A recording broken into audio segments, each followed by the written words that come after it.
A day may come when the courage of men fails, when we forsake our friends and break all bonds of fellowship. But it is not this day. An hour of wolves and shattered shields when the age of men comes crashing down. But it is not this day. This day we fight. By all that you hold dear on this good earth, I bid you stand! Men of the West!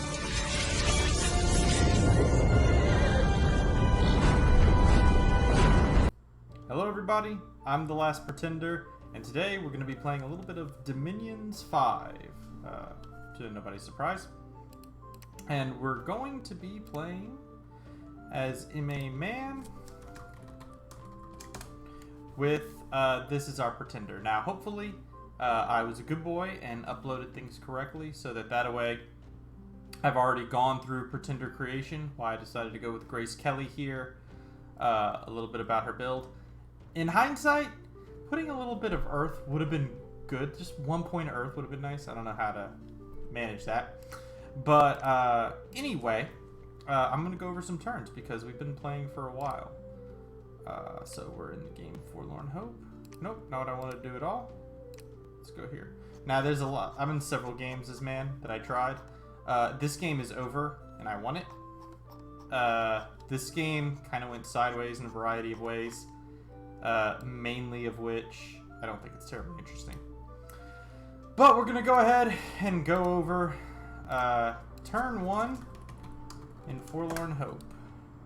So, it begins just as you might imagine, and here we are. So, turn 1, starting in the middle of the land, which is nice. Fascia is going to be over here somewhere, presumably, because they always start off on an island, and it's the only island on the map. There are, I believe, 21 provinces per player. So, the first thing we're going to do is we need to expand, obviously, and we want to see where we want to expand. So, the keys to expansion is going to be resources, resources, resources. Without resources, you're not going to expand very quickly because that is the limiting factor in getting Knights of Avalon. You can see my gold is fine, my recruitment points are fine, resources are what's stopping me from getting a third. So, I'm going to take my scout and I'm going to ping the Forest of Gila here. The reason being is that it's both mountains and forests, which are often good sources of resources. Mountains and forests, so. There's also a cave here, which is troubling. Hopefully, it'll be just filled with bats or something to that effect, so that shouldn't be too terrible of a problem. And then we've got some provinces around here. Now, I'm going to use Godwin to go ahead and ping. You see, I set him to retreat and put him in the very back. So that way, right whenever the combat starts, he'll just run away. And hopefully he won't die. Usually he doesn't. And I'll get to see what's actually in here before I try to make any attacks or anything like that. And of course, Wolf here, he's going to be my prophet. There are certain reasons why this guy is not the best prophet, and kind of... So, okay. So, these ladies are like... Basically, any of these three, or this lady, are all better prophets. Not really sure which one I'd choose. Not sure. Probably this is the best prophet. But anyway, the point is that... The reason is because you want a spell singer to be able to do it. So that way... you can cast higher. You can put him in a chorus and cast higher level sacred spells. Unfortunately, we don't start with one of those, and I kind of want to be able to get smites up early, so I'm going to go ahead and make him a prophet. There are no mercenaries on the market, which is a bummer. Now let's go ahead and take a moment, and we'll do what? We'll go ahead and look at first the pretenders available to us, but I mean, these could be anything. So we're going to look at more particularly the other nations that we'll be facing up against. So first one we've got is Aramor. So that's going to be a nightmare if whoever's next to Aramor is going to have a hard time because they're going to need to kill Aramor early, and they're not going to get anything profitable out of them. So hopefully that won't be us. Albert Einstein over here in Fantasy Germany, in Ulm. Ulm is very good. I feel like we're okay against Ulm. We're not going heavy into Sacreds, so that's good news against Ulm. And we have a lot of high power magics and things like Charms Ulm does not like because they have such low MR. Ulm isn't so bad. Ulm isn't so bad. Yeah. Then we've got Marignac. Man, Marignac, I gotta be honest with you, Marignac feels like just better man. It's like man if man was better. Because they have Sacreds that are awesome. So that's kind of a bummer. They should expand very large with that. It's easy to expand with them. They kick butt. Yeah, I mean, Marignac, man. They've still got communions with astral magic. They have fire magic, which like is a nightmare because like the highest resistance you can get to fire magic outside of like a bless or like items on commanders is a 5, I believe. So that kind of blows. So yeah, Marignac, irritating. Then we've got Tis, which as you would imagine is awful to deal with. If we find them, fighting them early would be ideal before they get a lot of stuff up.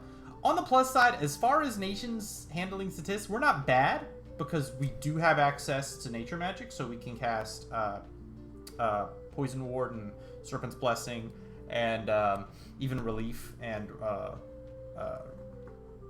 what is it? Regeneration. So that's good news. And also like our monks, we can mass them so hard that like we can kind of mow down undead pretty quick. So that's good news. Same thing goes for Airmore. So, you know, as far as fighting undead goes, our nation, pretty good at it. Pretty good. So we're going to hope that we can kind of dodge some of that. But we're hoping we, you know, if we have to, we can handle that okay, actually. And then we've got elves. Vanheim. God, I hate elves. And they're going to cloud trapeze everywhere. And I actually think Vanheim's quite good in MA. Or maybe I'm just preferable to him, but I like the fact that you can get like Vans that are Sacreds. That's nice. And then you've got Thugs. You've got access to blood magic. You've got air, which is pretty strong. And you've got good earth. Like, oof, pretty good nation. And if you don't want to, you can just get these guys who clobber the shit out of everything. And then you put like weapons of sharpness on them and they will murder the whole universe. All of it. And they've got like decent HP. They're not bad. They're not bad. Vanheim. I don't know if I ever want to fight them, to be honest with you. Because you know he's going to have some nightmare bless for these things. Ways to deal with them with low protection. What I would do is probably Sleep Cloud. They don't like Sleep Cloud because then my guys can walk up and just knock the crap out of them. Now, obviously it's not perfect. Because these guys do have a good bit of HP. But, like, it's not bad. Sleep Cloud will do pretty good. And, you know, these guys are obviously going to be tricky to mass up with their recruitment points. Although they're not that bad, actually. Like, they're more, I mean, jeez. It's easier than my knights. Frickin' elves. I hate elves, is the moral of the story. But, anyway. Don't want to fight elves. Then we've got Rita over here. With a whole bundle of Jotunheim with the new sprites, and I gotta tell you, this is an unpopular opinion. I like the old sprites. Like these are too busy. Like, it's too busy to me. Like I can't tell what the heck is going on. So I don't love them. But there they are with their ever so spooky sacreds as well, with 20 protection and 41 hit points. But there they are. So that's exciting news. We've got Bandarlog with their immortal sacreds, or reincarnation sacreds. They're not immortal. They got war elephants, which can be irritating. They get massive communions with who does it? Who's the jerk? Is it these guys? Yeah, it's these guys. 55 gold, and they get a communion slave. Ugh. Yeah, but we'll have to see how it goes. And they're cheap as hell. 55. Anyway, they're pretty good. This is a really good nation, and if I recall correctly, okay, I thought they had access to blood magic, but maybe that's just a hallucination that I had. I guess they don't. Yeah, they don't. In my brain, they did, though. But they've got lots of astral. And they've got nature, so... They got a lot of stuff going on. Anyway. That is Bandar.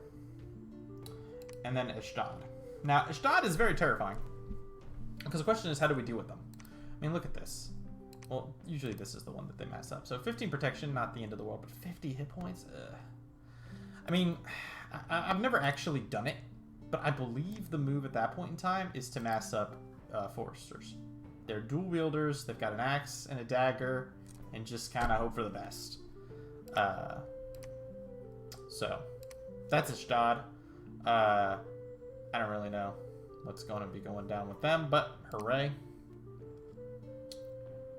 Then we've got Fascia, who, they're just a great nation. They got all kinds of good stuff going on, man. They got great mages. Like, look at these. Where are they? Like, this is pretty good. Like, this is just as good as what I got, basically. They got good mages. All kinds of shenanigans they can do. They're gonna be sailing all over the place. They've got good sacreds if they want to go down that road. So, very spooky nation. And they have magic attacks too, which is a problem, because Fog Warriors tends to be a very important spell for my nation. They've got Ind. Ind does all kinds of crazy stuff, and honestly, I don't even really know, but I know that the Mirror Guard and these soldier priests are masked up often because they're recruit anywheres, and you can give them some mega bless and make them nightmares to deal with. And they've got good paths. They got recruitable level 3 priests. They've got they got really good magic going on, so hooray! End. And then of course we've got Nabah. Nabah, very scary with air and fire. I mean, evocation is something to be really concerned about with them. And then of course they've got really tough glamored up sacreds. So that's cool. And of course, these guys are stealth, so these guys tend to raid your backline and that kind of stuff. Or at least I've seen numerous players do it. I don't know if this is a common strat or if this is just coincidence of what I've run into. But yeah, that is what we're looking at. Hard to tell what exactly is going on. As far as thrones, so thrones that we really want are going to be like Earth. Would be a really nice throne to have, because getting that reinvigoration would be nice, and getting Earth 2s would be hot fire. Fire would be good, so that we could get level 3 fire mages just like that. That would be nice. What else do we want? Golden Throne also gives us fire, so that'd be good too. What else do we want? What's the Outer Throne give you? The Throne of Death actually doesn't bother us that much, because we've already got pretty good life. We've already got 3 in growth, so 1 in death wouldn't be the end of the world. Yeah. That's kind of what our life looks like. So, these are the thrones. Nothing too terribly exciting. The big ones we'd want would be fire and earth. Water would be nice too, obviously, with the hydromancers. But yeah, basically the ones that give us better path access. These 3? No, they're only 2. So basically just the ones that give us path access. So fire, earth, water, and the golden throne for fire again. And that's what we're looking at. Anyway, let's go ahead and hop on over to the next turn. Enough of that nonsense, shall we? So let's go over to turn number 2. We're on like turn 23 right now, so.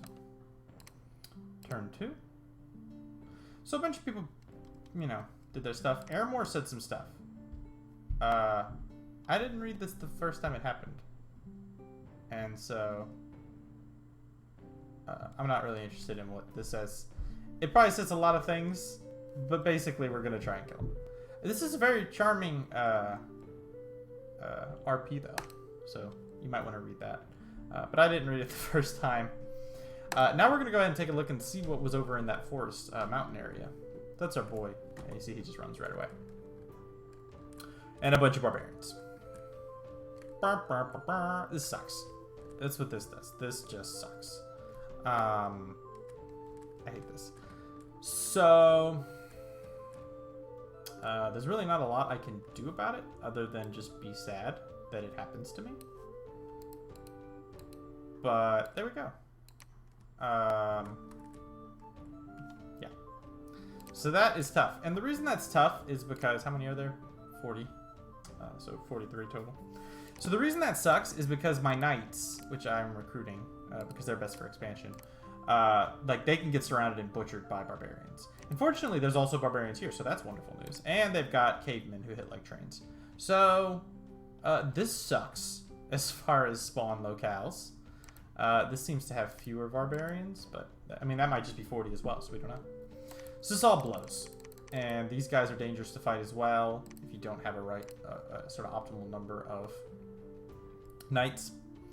So let's go ahead and take a look and see what the strat's going to be. So we're going to go ahead and have Sign of Wolf lined up with the archers. He's going to go ahead and just Divine Blessing himself to give himself a little more magic pen. And he's just going to be Word of Power the whole way through. The archers are just going to fire, and the spearmen are going to hold and attack rear. And then we're going to have our cav go ahead. I mean, hold and attack closest, and then our cav are going to go ahead and just hold and attack rear. And that's the plan. We've got our first mage out, and a good one, too. She's got Earth. So that's pretty cool. And we're going to go ahead and start for Thaumaturgy. The reason being is that getting Communion Master and Communion Slave are just musts for a man. I mean, you've got to get them if you're going to go anywhere. And that's about it. We're going to go ahead and attack here because this seems like the easiest province to take. Where are we going to go afterwards? As far as mercenaries go, really nothing that I want. So that sucks. And not much else is going on. We're going to go ahead and send Godwin north to go explore and see who lives up there. Let's go ahead and hop on over to turn number 3. Turn number 3. Boom.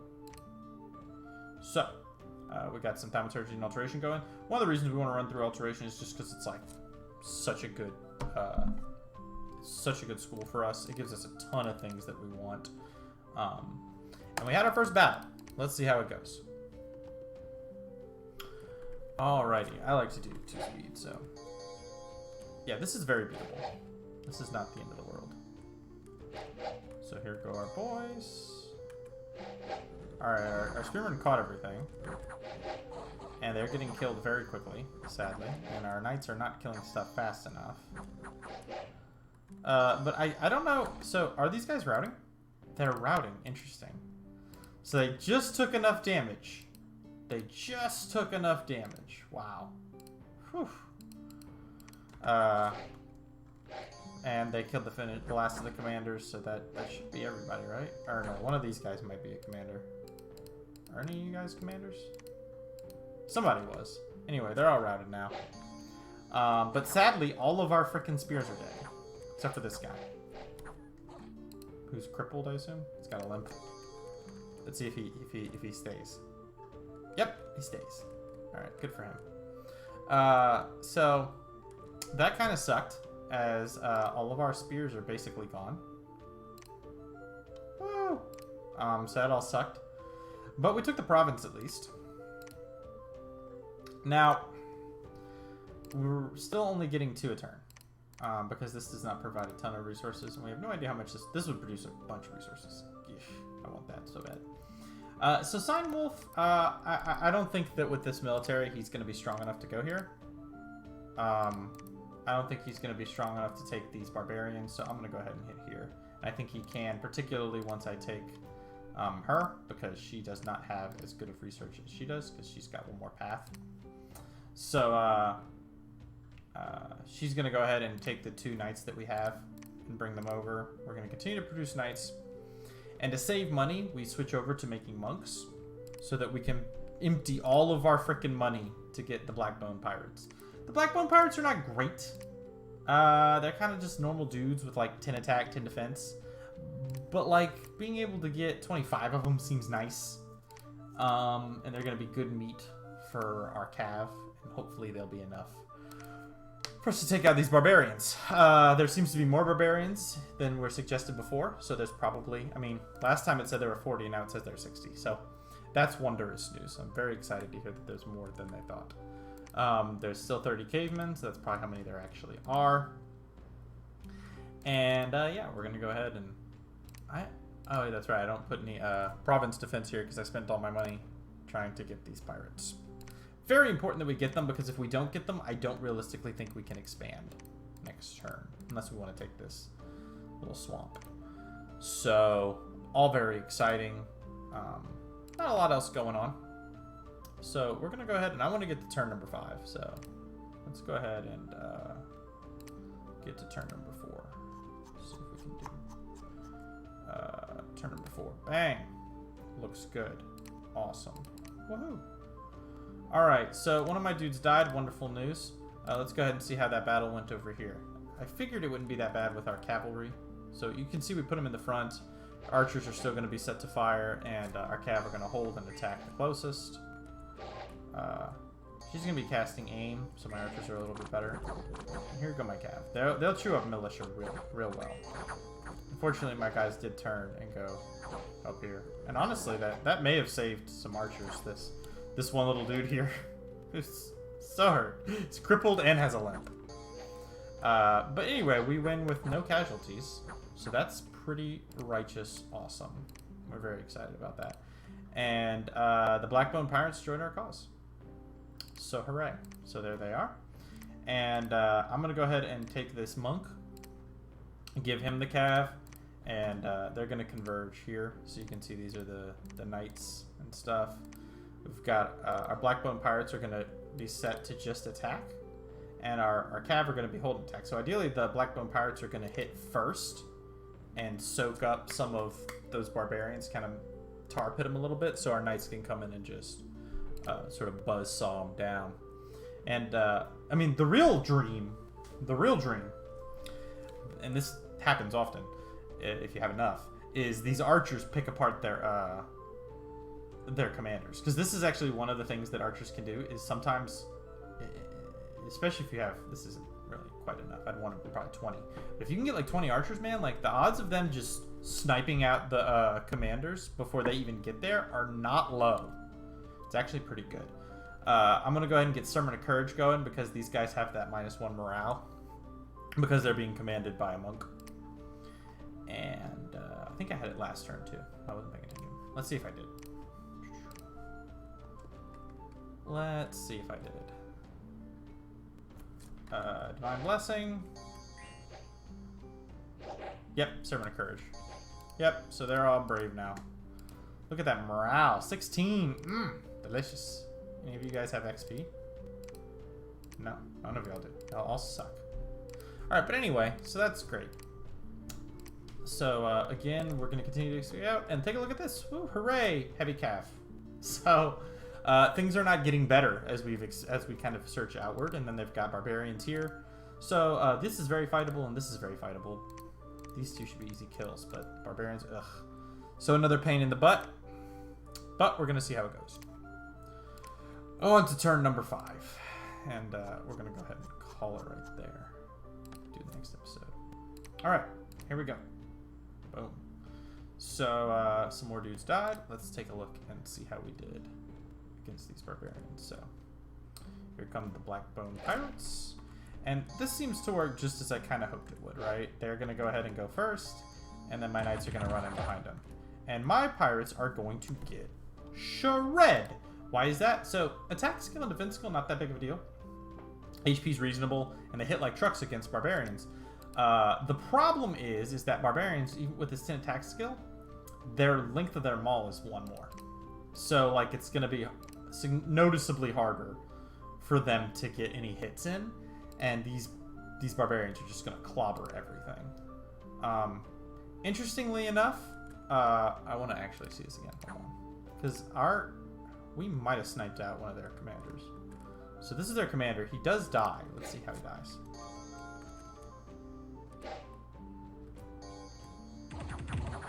Okay, so our pirates do kill one of the commanders, which is interesting. But this guy, they are not going to kill. I can tell you that right now. And they are going to get freaking annihilated. But what we're going to go ahead and see is they do kind of like tar pit them up a little bit, so that way my knights can just really kind of buzzsaw through before severe damage gets dealt.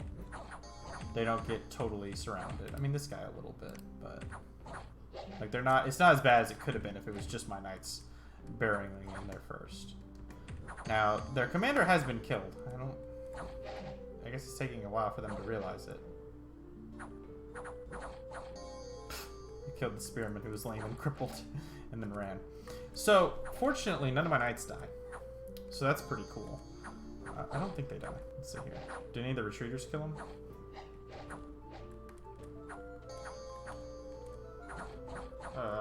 It looks like they don't. Okay, yeah, none of my knights die. So that's pretty good news. My archers are hanging out pretty good. One thing I forgot to mention. So, yeah, my Blackbone Pirates are just all dead. 100% dead. Nobody else died except for the one spearman. And my knights are cool.